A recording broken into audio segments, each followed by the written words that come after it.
बोले गोपाल कृष्ण भगवान की। हाथी घोड़ा पाल की, हाथी घोड़ा पाल की। आनंद उमंग भयो जय कन्हैया लाल की। हाथी घोड़ा पाल की, जय कन्हैया लाल की।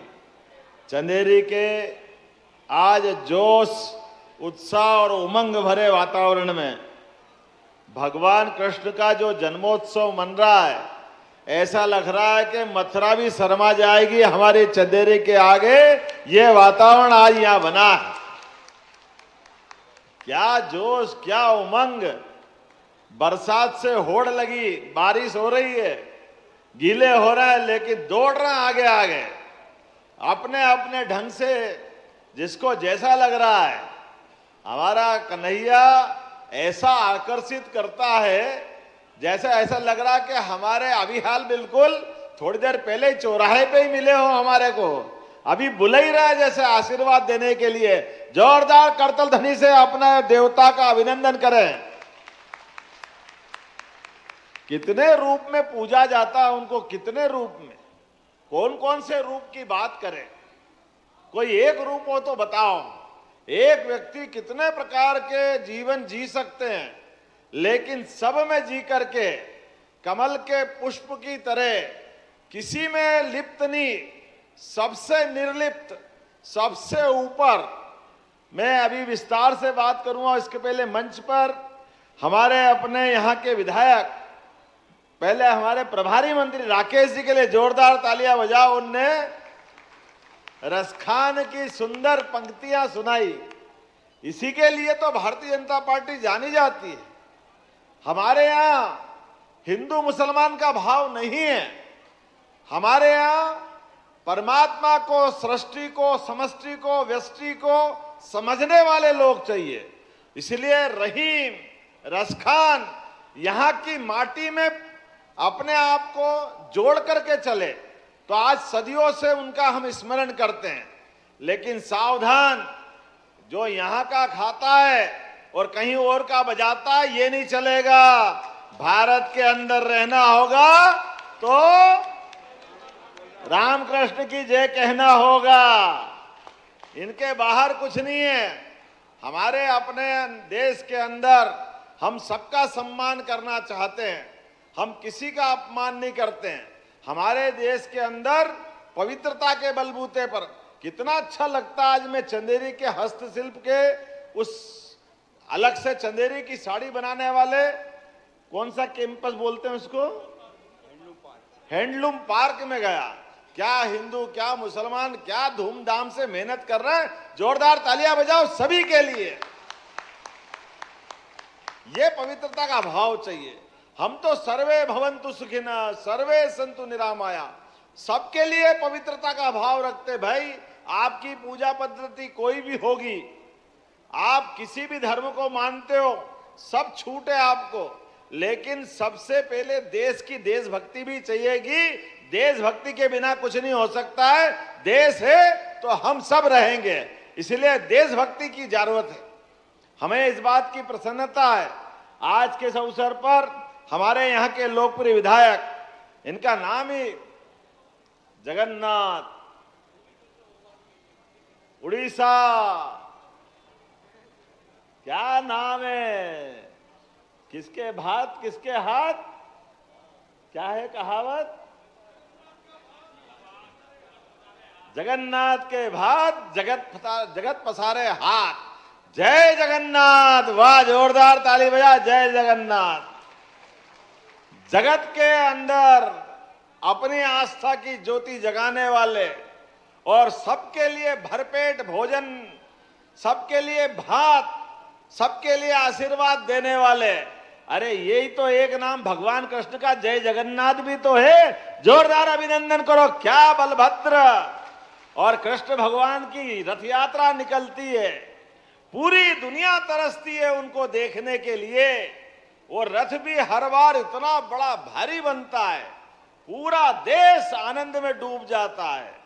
कितने बार आनंद की बात करें, कैसे कैसे आनंद आता है।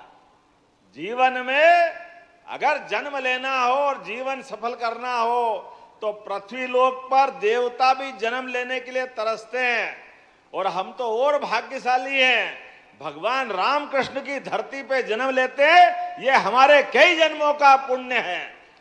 उसी के कारण से हमारे सभी देवी देवताओं के पूरे जीवन को समझने जाओगे तो कदम कदम पर उनने व्यक्तिगत कष्ट उठाए, व्यक्तिगत तकलीफ उठाई, लेकिन हर तकलीफ में भी होठों पे मुस्कुराने की मुस्कुराहट कायम रखी। कष्ट तो सबको आएंगे, परेशानी सबको आएगी। हमारे विजेंद्र सिंह जी से लेके केपी यादव जी, सबके लिए ताली बजा दो। हमारे आलोक तिवारी जी से लेके लोधी जी तक, पिछोर के विधायक, और हमारे अपने सारे मित्रों के लिए, पूरे मंच के लिए जोरदार ताली बजाओ। हमारे अपने इस भाव के लिए आज जन्माष्टमी मनाने का मौका आया, तो मैंने कुशाभाऊ ठाकरे जी के भी आज ही जन्म दिवस है। हमारे संगठन के तपोनिष्ठ, भगवान कृष्ण के आराध्य, जिस प्रकार से कुशाभाऊ ने जीवन जिया है, मैं उनको भी प्रणाम करता हूं, उनको भी स्मरण करता हूं, उनके इस काम को भी स्मरण करता हूं। आजादी के बाद पूरा जीवन उनने मानव सेवा के लिए दिया, हमारे अपने संगठन के लिए दिया। व्यक्ति का आना और जाना परमात्मा की कृपा है। जिसकी मृत्यु तय है, जो जन्मता है उसकी मृत्यु तय है, लेकिन आने और जाने के क्रम में जिसके हाथ में परमात्मा यश दे जाए, जिससे जितना अच्छा हो सके वो सारे काम करे। आज जिनको मैं स्मरण कर रहा हूं, भगवान राम के साथ लक्ष्मण जी के मंदिर पे भी ले गए थे आप, बोला जय जय श्री राम। क्या भगवान का मंदिर है लक्ष्मण जी का चंदेरी के अंदर, और भगवान राम का अलग, भगवान लक्ष्मण का अलग। और क्या बताया कि जल झूलनी एकादशी के दिन दोनों का मिलन होता है। कितना आनंद आया भगवान के मंदिर में जाकर के। वाकई ये चंदेरी, जिसका आदि न अंत सदैव उपस्थित है, ऐसी नगरी चंदेरी हर युग में, हर काल में उपस्थित है। मुझे इस बात की प्रसन्नता है, हमारे अपने 1528 के अंदर भी यहीं बाबर के साथ युद्ध में वीरता के बलबूते पर राजा मेदिनी राय ने अपनी शहादत दी, और 1600 ज्यादा रानियों ने अपने आप को अग्नि में समर्पित करके भारत के अंदर नारियों की ताकत बताने का प्रयास किया कि यहाँ की बहादुर छत्राणियां, वीरांगनाएं जान दे देगी, लेकिन भारत की आन नहीं देगी, भारत की इज्जत को मिट्टी में नहीं मिलने देगी। सारी बहनों के लिए अब तो इतना आनंद आता, जहां जाता हूं वहां राखी मेरे से पहले तैयार रहती है।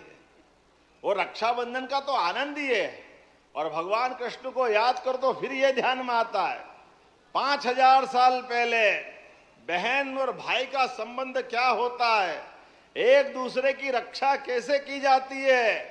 द्रौपदी और भगवान कृष्ण को याद करो। द्रौपदी ने जब जब भी कष्ट हुआ, 5 महारथी पति थे उनके, सबके हाथ टिक गए, लेकिन भाई ने सदैव उनकी मदद की। ऐसे गोपाल कृष्ण की आज जन्माष्टमी है, हमें इस बात का आनंद है। इसलिए रक्षाबंधन केवल रक्षाबंधन तक नहीं चलता है, जन्माष्टमी तक चलता है। सच्चे अर्थों में तो भगवान की रक्षाबंधन का जो त्योहार मनाया था, उस त्योहार के अंदर से संसार ने अपनाया उसको कि हाँ, ये रक्षाबंधन नहीं है, ये सुरक्षा बंधन है। और सुरक्षा बंधन में पवित्रता है, हमारे संबंधों के, रिश्तों की, कुटुंब परंपरा की, भावनात्मक संबंधों की, और एक दूसरे के लिए जो बन सके सबसे आगे करने की। तो सारी बहनों सुन लो, हमारी सरकार बनी है, जब से हमने संकल्प लिया है सारी बहनों के जीवन में आने वाले सारे कष्टों को दूर कर आगे बढ़ाने का काम हमारी सरकार के द्वारा किया जाएगा।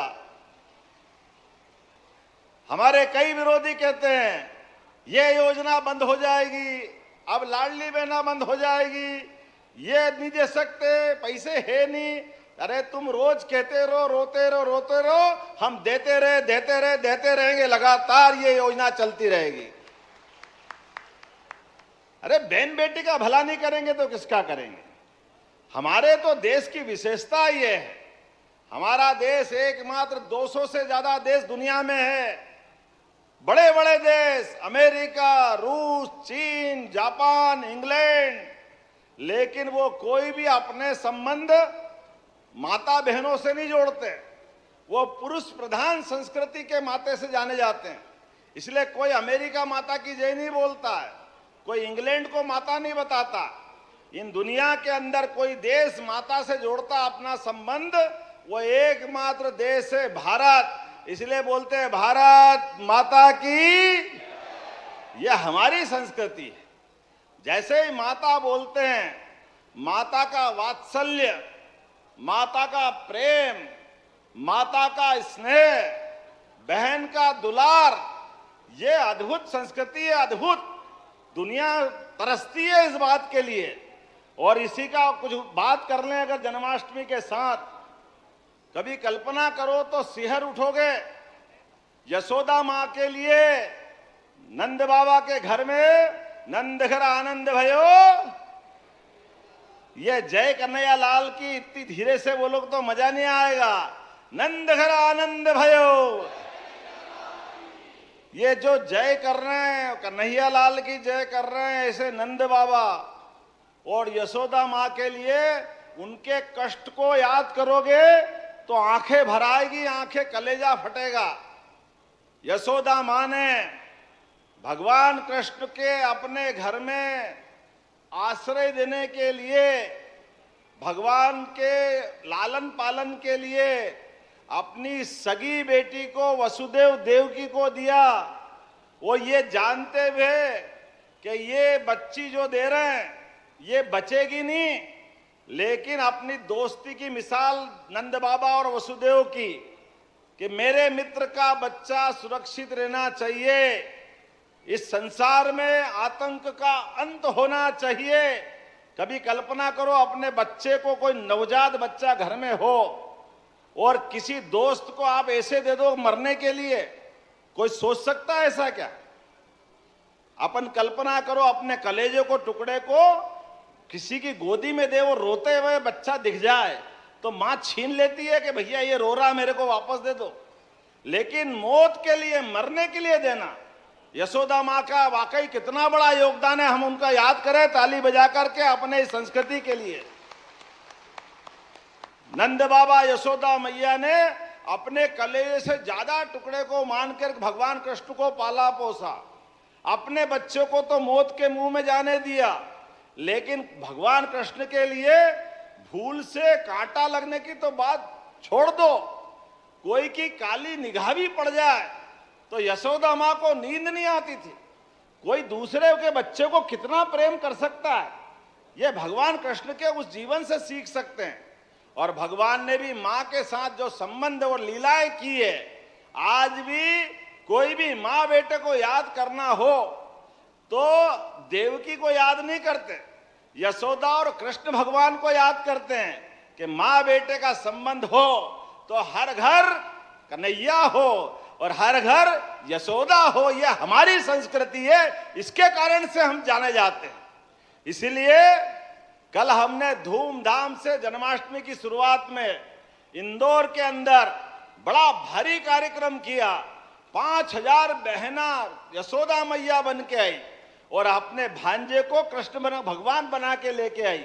हम में से सब लोग सुनना, अगली बार जब अपना ऐसा जन्माष्टमी मने तो आप भी अपने अपने स्तर पर ऐसे ही अपनी यशोदा मां को बुलाना और कन्हैया को याद करना, जिसके माध्यम से वो आनंद का दृश्य फिर जिंदा होना चाहिए। यशोदा मां का वो त्याग मालूम पड़ना चाहिए, यशोदा मैया का वो त्याग समाज के बीच में आना चाहिए। और कृष्ण भगवान के जीवन के कष्टों की तो बात ही क्या करो, जाने अनजाने हमसे अपराध हो जाता है। हम मटकी फोड़ते फोड़ते भक्ति भाव में भगवान कृष्ण को क्या कह देते, माखन के लिए क्या कहते, क्या बोलते, ये गलत बात है, भूल से भी मत बोलना। जिस कन्हैया ने जन्म के पहले से ही कंस के कष्ट भोगे, अब ये तो उनको मालूम नहीं थे, उनको कुछ याद नहीं, बच्चे हैं, लेकिन घर में यशोदा मां पाल रही है और पूतना मारने आ रही है। ये तो अच्छी बात है कि भगवान ने पूतना को ही मार दिया, नहीं तो जहर पिलाने आई थी घर में। चलो कोई बात नहीं। उसके बाद वारणाव्रत आता है, बकासुर आता है। आप बताओ कि छोटा बच्चा धीरे धीरे बड़ा हो रहा है, वो तो दूध पीता जब मालूम नहीं था उसको, लेकिन जो 5 साल का हो जाता है, जब वारणाव्रत उसको मारने आता है तो भगवान उसको मार तो देते हैं, लेकिन यशोदा से पूछते तो मैया ये कौन है? तो मां क्या कहती, बेटा तू अंदर रहा कर, घर के अंदर, ये सब कंस के लोग हैं, जरा तेरे को इससे खतरा है, तू अंदर जरा छिप के रहना। अब भगवान कृष्ण के दिमाग में आ जाता है कि कोई कंस है जो मेरा दुश्मन है। फिर वो 8-10 साल के होते हैं, दूसरा आता है, वो भी कंस के भेजे हुए व्यक्ति की तरह बकासुर आता है, वो भी मारना चाहता है। अब आप बताओ कि भगवान कृष्ण को ये मालूम पड़ गया कंस कोई दुश्मन है, वो घर में माखन बन रहा है और माखन मटकी में भर के रोज जा रहा है, तो बच्चे को मालूम तो पड़ता है अपना दूध कहीं बंदी में पहुंचाओ तो मालूम है दूध किस सेठ के जाता है। कोई व्यापार अपने यहाँ करते तो मालूम तो पड़ता ही है। तो भगवान ये तो पूछते होंगे कि ये कहाँ जा रहा माखन। अब नंद बाबा यशोदा मैया को ध्यान नहीं, भोलेपन बोलते कंस के यहाँ जा रहा है। बोले कंस के यहाँ क्यों जा रहा है? कि कंस की बहुत बड़ी सेना, उसको माखन देना पड़ता है। तो अब भगवान कृष्ण को तो वो तो बच्चे हैं, लेकिन उनको ये मालूम है कि कंस तो मेरा दुश्मन है, तो दुश्मन को माखन क्यों देना चाहिए? दुश्मन मजबूत होगा और हमारे माखन से ये तो नहीं चलेगा। ये आएगा कि नहीं मन में उनके भाव? तो भगवान कहते नहीं नहीं ये नहीं होगा, मैं नहीं जाने दूंगा। तो नंद बाबा और यशोदा कहते कि तू छोटा समझता नहीं है, आज की भाषा में बोलो तो वो पुलिस भेज देगा, बहुत बड़ा आदमी है, उसके बाद बहुत सैनिक है, अपने को चक्कर में नहीं पड़ना। भगवान कृष्ण कहते नहीं, मैं खा लूंगा, बिगाड़ दूंगा, फोड़ दूंगा, ढोल दूंगा। ये वो अपना क्रम चालू करते हैं। तो वो तो उनका आक्रोश है और उनका हिम्मत है। वो हिम्मत हमारी सबके बीच में जो स्थापित होना चाहिए, वो अपने बोलने से उसकी इज्जत कम होती। जो आप हम उपमा देते हैं, वो अपने दोस्तों से बात करते हैं तो दोस्त कहते हैं हमारे यहाँ भी माखन बन रहा है, कहाँ जा रहा है? बोले कंस के जा रहा है। अरे रे ये तो गलत बात है, अपन तुम सब एक टीम बनाते हैं, हमारी ताकत बनेगी, तुम्हारे घर का माखन हम खा जाएंगे, हमारे घर का तुम खा जाओ, हम तुम्हारा ढोल दे, तुम हमारा ढोल दो, हम कंस के यहाँ तक नहीं पहुंचने देंगे। ये भगवान का विद्रोह है, आक्रोश है। ये होना चाहिए कि नहीं होना चाहिए? ये उनका पुरुषार्थ है। बचपन में छोटे भले ही हैं, लेकिन समझ में उनको ये आ गया कि आज नहीं तो कंस से लड़ना पड़ेगा, और जब लड़ना पड़ेगा तो वह हमारा माखन खा के मजबूत कैसे हो सकता है। तो जाने अनजाने अपने भगवान को अब भूल से भी ये मत बोलना जो हम बोलते हैं, माखन का दृश्य लाना, माखन मटकी फुड़वाना, माखन खिलाना, लेकिन भगवान को ये उपमा मत देना जो जाने अनजाने हम दे देते। ऐसे एक नहीं कई रहस्य हैं। भगवान कृष्ण शिक्षा को क्या महत्व देते हैं ये हमारे सामने। कंस को मारने के बाद भी शिक्षा ग्रहण करने उज्जैन में आए। 64 कला, 14 विद्या, 18 पुराण, 4 वेद। अरे इतना तो कोई पढ़ा ही नहीं होगा। इसी कारण से एकमात्र भगवान अपने हैं श्री कृष्ण, जो विद्यार्थी करके भी आते हैं और जीते जी जगत गुरु कहलाते हैं। जगत गुरु की संज्ञा भी अगर किसी को मिली है तो भगवान कृष्ण को मिली है। और मित्रता की पहचान, गरीब अमीर की दोस्ती में आदमी कितना ही बड़ा हो जाए, लेकिन गरीब से गरीब दोस्त को भूले नहीं, ये पहचान भी किसी ने बनाई।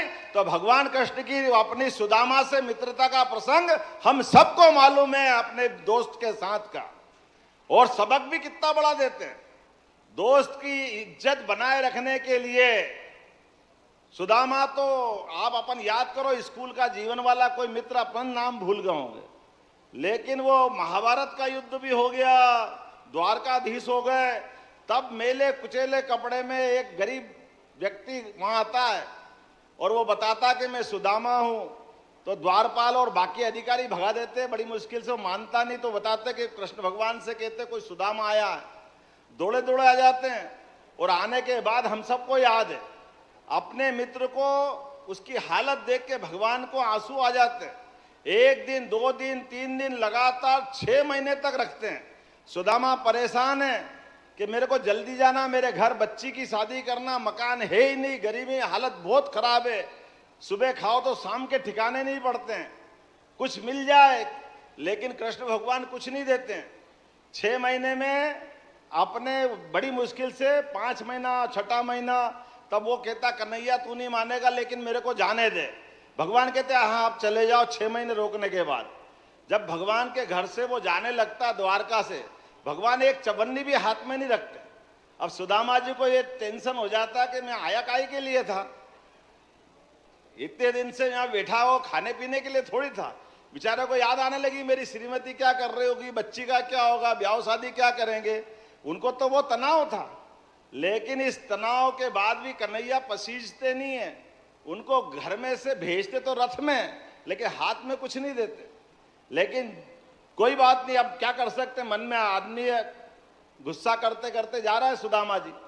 और जैसे उनका घर पहुंचता 8-10 किलोमीटर दूर से, उनको डर लगता कि पत्नी का सामना कैसे करूंगा, मैं मिलूंगा कैसे, वो मेरे को क्या सुनाएगी। 6 महीने में गए और कुछ लाए नहीं तो काहे के लिए गए। लेकिन ये हमारे लिए गर्व की बात है, 10 किलोमीटर दूर से नौकर चाकर आ गए, सुदामा महाराज हो गए। वो गए तो बेचारे अकेले थे, और घर जाके देख तो बड़ा भारी महल बना, इतना धन धान्य संपन्न कर दिया। ये उदाहरण दिया कि गरीब भले आपका मित्र हो, उसके हाथ में पैसा देने के बजाय पीठ पीछे से मदद करो ताकि उसकी आंखें नीचे नहीं हो। यह उदाहरण भगवान कृष्ण ने सबके सामने दिया। धन संपदा वैभव सब हो सकता है, लेकिन धन संपदा वैभव अपने मित्र की आंखें नीची नहीं करने के लिए नहीं होना चाहिए, वो बराबरी का है। जीवन में सदैव मदद करो, लेकिन मदद पीठ पीछे से करना चाहिए। यह सबक भी भगवान कृष्ण ने दिया। और एक नहीं, मैं तो सुनाऊं तो पूरी रात सुनाता रहूंगा, मुझे बड़ा मजा आता है। लोग कह रहे हैं आप जन्माष्टमी में रम गए, मैंने रमना ही चाहिए। अरे गोपाल कृष्ण का जीवन ही ऐसा है, होना चाहिए कि नहीं होना चाहिए। और आज मुझे प्रसन्नता है, आज जन्माष्टमी है, लेकिन बाकी जगह की तुलना में मैं अशोकनगर के आज चंदेरी में यहीं आया हूं जन्माष्टमी मनाने, आपके बीच वो इतिहास के साथ जीने के लिए। जो इतिहास बताते हैं कि शिशुपाल का इतिहास, भगवान कृष्ण का इतिहास में दोहराऊंगा नहीं, सारी बातें आ गई है। भगवान कृष्ण ने क्या सबक दिया, अपने हाथ में बांसुरी भले ही हो, लेकिन बांसुरी अर्थात हमारी विनम्रता आनंद सब होना चाहिए। लेकिन अन्याय की एक सीमा के बाद व्यक्ति का जन्म दोबारा नहीं होता है, और मृत्यु भी एक बार मिलेगी। इसलिए जन्म और मृत्यु के बीच जब भी मौका पड़े अपने कर्म करने से पीछे नहीं हटना, यही भगवान कृष्ण ने सदैव सदैव हमको पाठ पढ़ाया। इसलिए लोग कहते कि आप शिक्षा नीति में भगवान कृष्ण के पाठ क्यों ला रहे हो। अरे भगवान राम और भगवान कृष्ण के पाठ शिक्षा नीति में नहीं लाएंगे तो किसके लाएंगे। हमारा सौभाग्य है ये शिक्षा नीति का हिस्सा बनना चाहिए, ये हमारे बच्चे इससे सीखे, हमारे अपने पाठ्यक्रम का हिस्सा बने।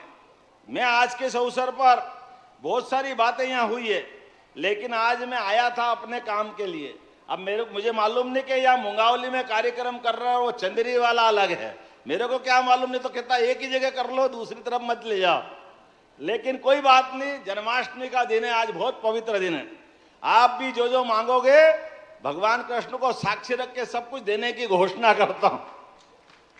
आपने कहा, हमारे तिवारी जी ने भी चंदेरी को पर्यटन क्षेत्र घोषित किया जाए, और जगन्नाथ सिंह जी ने भी कहा है, तो चंदेरी को पर्यटन का तीर्थ के रूप में घोषित किया जाता है। 5000 साल पुराना भगवान कृष्ण का इतिहास जहां से जुड़ा है, ऐसे सभी स्थानों को, केवल चंदेरी नहीं, जहां जहां भगवान ने लीला की, सभी स्थानों को तीर्थ के रूप में बनाने का हमारी सरकार ने निर्णय किया है। चंदेरी को भी उसमें जोड़ा जाएगा, मुझे इस बात की प्रसन्नता है। इसके साथ साथ आपने कहा कि लक्ष्मण जी के मंदिर ले गए थे, वो जल झूलनी 11 में डोल आते हैं, वो डोल में वहां जगह नहीं है, आपको हाल वाल बनाना है। तो हमने कहा यहां भी हाल बनेगा और पूरे प्रदेश में गीता भवन बनाए जाएंगे भगवान कृष्ण की गीता को अमर करने के लिए। हर नगरीय निकाय में जहां जहां भी भगवान कृष्ण के जीवन के आध्यात्मिक चर्चा, परिचर्चा, ज्ञान चर्चा, अलग अलग कार्यक्रम, ये सब होना चाहिए। इसलिए सरकार के द्वारा हर स्थान पे गीता भवन बनाने की हमारी सरकार ने घोषणा की।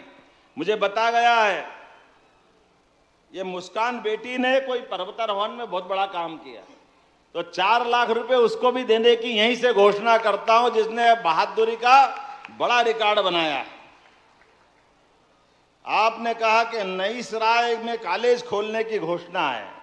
मुझे मालूम नहीं आबादी कितनी है, लेकिन 40 किलोमीटर तक कोई कॉलेज नहीं आप कह रहे हो, पर आबादी कितनी है? आबादी बहुत बड़ा एरिया है। चलिए कोई बात नहीं, परीक्षण करके आपके आधार पर वहां पर भी घोषणा करेंगे कि हमारे यहाँ भविष्य में महाविद्यालय बने। हमारे जगन्नाथ सिंह जी ने उसके बारे में कहा थोड़ा परीक्षण करने के बाद। आपने कहा कि ईसागढ़ में, मैं ईसागढ़ में क्यों, हम तो कोशिश कर रहे हैं एक्सीलेंस कॉलेज में, आज नहीं तो कल सभी एक्सीलेंस कॉलेज में, सभी जिलों में जो एक एक जिले में कॉलेज दिया है, भविष्य में सबदूर कृषि महाविद्यालय खोला जाएगा। यह हमारी सरकार ने निर्णय किया है। कृषि में जब आगे बढ़ रहा है तो ये मौका मिलना चाहिए कि नहीं मिलना चाहिए। मुझे इस बात की प्रसन्नता, आपने कहा